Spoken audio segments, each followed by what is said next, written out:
Hello, welcome back to the Tech Bench. Today I'm going to demonstrate a repair procedure on what is becoming more and more of a failure on the Pacman boards. This is actually one of my 4-in-1 mods that I do. Board came back a couple, 3 months later with this. It developed this problem. If you look down at the bottom, you'll see the pack and the ghost images are kind of split. If you go into gameplay, it's the motion objects. So the Pac-Man, the ghosts. Let's see, right about now you'll see them coming through. They're split into multiple, kind of a deal. So in this particular case, the problem is almost always, going to go over the schematic right here, the problem is almost always the 1F, 2F, or 3E chips. These are the ones, these 1F and 2F are adder chips.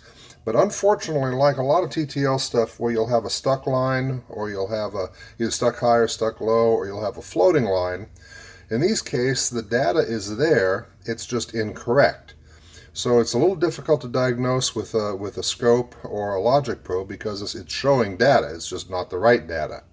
So a little trick that I use on these is piggybacking. Now, the idea behind piggybacking is you put a known good chip over top of the bad chips. Not 100% guaranteed it's going to work every time, but if you have a floating leg, it'll generally make the game start working again. If you have a situation like this where you've got the wrong information coming out, what it will do is it will change the symptom. So it's still bad, but it changes it. So theoretically, you have a good chip over top of a good chip, it's going to have the same information, it's not going to change any symptom. You put a good chip over top of a bad chip, you've got good data over top of bad data, and you get a change in the symptom. So I'm going to demonstrate this real quick. Let me reset this thing real quick here. Go back over here, and I'll look at the bottom of the characters down there. You see how they are lined up like that? All right, we'll turn this off. We're going to go over to the board here. In this case, the problem was 1F. And I'm just going to piggyback this guy. Sorry, I tried to do this with my phone here, taking a video. I'm just piggybacking the bad chip back over top of the good chip back over top of the bad chip. Okay, we're going to power it back up. And what you'll see is, although it's still bad, it's changed. So now, we come back over here, take that off,